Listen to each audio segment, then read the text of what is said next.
क्या आप जानते हैं कि 31 मई सुनने में एक साधारण दिन लगता है, लेकिन कुछ रहस्यमयी ग्रंथों के अनुसार यह दिन सिर्फ एक तारीख नहीं बल्कि एक संकेत हो सकता है। क्या यह वही दिन है जिसकी चर्चा भविष्य मलिका में हुई है? क्या यह दिन किसी महान परिवर्तन की शुरुआत का द्वार है? क्या यही वो क्षण है जब अधर्म पर पहला प्रहार होगा? आज हम जानने वाले हैं उस रहस्य को जो भविष्य मल्लिका की भविष्यवाणियों में छिपा हुआ है और सीधा जुड़ता है 31 मई से। भविष्य मल्लिका एक ऐसा ग्रंथ जिसे समय चक्र की गहराई समझने का स्रोत माना जाता है। यह माना जाता है कि इसकी रचना श्री पोतलुरी विभ्रम नामक महान संत और दिव्य दृष्टा ने की थी। उन्होंने सदियों पहले ही आने वाले युगों की घटनाओं का उल्लेख कर दिया था। इस ग्रंथ में दर्ज संकेत इतने सटीक और रहस्यमय है कि पढ़ने वालों की रूह कांप जाए। इसमें कहा गया है कि जब माया का प्रभाव बढ़ेगा, जब मनुष्य धर्म से विमुख हो जाएगा, तब एक दिन ऐसा आएगा जो परिवर्तन की चिंगारी जलाएगा। फिर से न्याय का चक्र घूमेगा और समय अपनी रफ्तार पकड़ लेगा। कई विद्वानों का मानना है कि वह दिन 31 मई हो सकता है। देश के कई संतों और तपस्वियों ने वर्ष 2025 को एक निर्णायक समय बताया है और विशेष रूप से इसी वर्ष की 31 मई को कुछ अद्वितीय खगोलीय घटनाएं घटने वाली हैं। ग्रहों की दुर्लभ स्थिति, चंद्र और सूर्य के नक्षत्रों की खास स्थिति और ज्योतिषीय गणनाएं इस दिन को एक शक्तिशाली ऊर्जा से भरपूर बताती हैं। शनि और मंगल की विशेष युति संघर्ष, न्याय और परिवर्तन का प्रतीक मानी जाती है। क्या यह सब इस ओर इशारा नहीं करता कि धर्म और अधर्म के बीच एक निर्णायक टकराव की शुरुआत होने जा रही है? भविष्य मलिका में संकेत है कि जब तीसरे चंद्रमास का समापन होगा और दक्षिण दिशा से गूंज सुनाई देगी, तब एक दिव्य ध्वनि उठेगी जो आने वाली शुद्धि का प्रतीक होगी। 31 मई को प्राकृतिक असंतुलन की संभावना भी जताई गई है। इस ग्रंथ में यह भी बताया गया है कि जब शासकीय व्यवस्था डगमगाएगी, जनमानस असमंजस में होगा और एक अदृश्य शक्ति अपने कदम बढ़ाएगी। यही वह समय होगा जब एक रहस्यमयी योद्धा खड़ा होगा जो धर्म की रक्षा का प्रतीक बनेगा।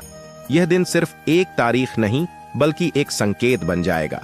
कुछ विद्वानों का मानना है कि 31 मई से कल की युग की परछाई पृथ्वी पर उतरने लगेगी। यह दिन आत्मगृति, आत्मनिरीक्षण और आत्मशुद्धि का दिन बन जाएगा।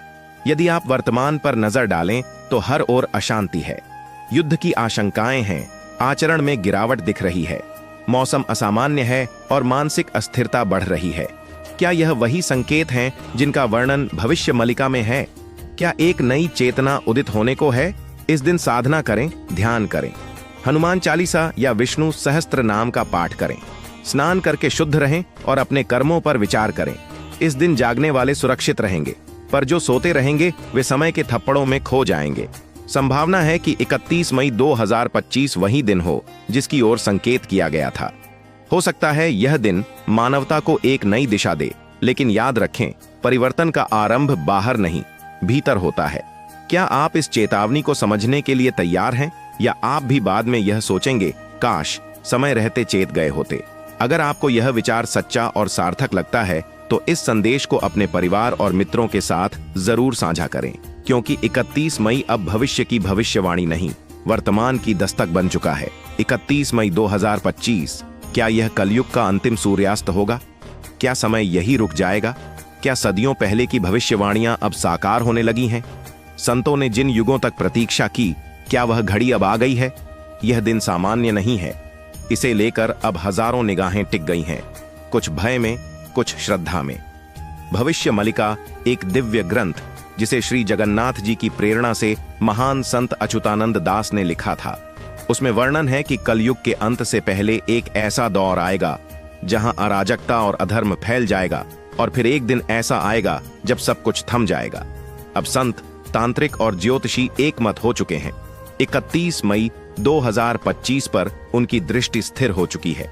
भविष्य मालिका में कहा गया है, जब अंतिम सूर्यास्त होगा तो 3 संकेत मिलेंगे। एक, आकाश में विचित्र रंगों की चमक, 2 पशु पक्षियों का असामान्य व्यवहार, तृण और एक दिव्य ध्वनि जो केवल धर्म में स्थित हृदयों को सुनाई देगी। इन्हीं संकेतों को ध्यान में रखते हुए देश के अनेक संतों ने चेतावनी दी है। ओडिशा और दक्षिण भारत में कई साधक पहले से ही मौन व्रत और साधना में लीन है। कुछ स्थानों पर कल के अवतार की प्रतीक्षा और तैयारियां आरंभ हो चुकी हैं। क्योंकि ऐसा माना जा रहा है कि इस दिन काल भी मौन हो जाएगा। शास्त्रों में उल्लेख है, जब अधर्म चरम सीमा पर होगा तब विष्णु का अंतिम अवतार कल्कि प्रकट होंगे। 31 मई को लेकर यह कोई अफवाह नहीं बल्कि ध्यान की एक सशक्त संयोगित तिथि है जिसे अनेक संतों ने अनुभव किया है। अब सोचिए, अगर यह वाकई कलयुग का अंतिम सूर्यास्त है तो क्या हम एक नए युग की दहलीज पर खड़े हैं? क्या 1 जून 2025 से एक नए सत्य युग का प्रारंभ होगा, या यह दिन केवल विचारों को झकझोरने वाला एक पड़ाव होगा? इसका उत्तर समय देगा। लेकिन इतना निश्चित है, 31 मई 2025 अब इतिहास का एक निर्णायक मोड़ बन चुका है। यदि आप भी महसूस कर रहे हैं कि समय कुछ कह रहा है, परिवर्तन की आहट सुनाई दे रही है,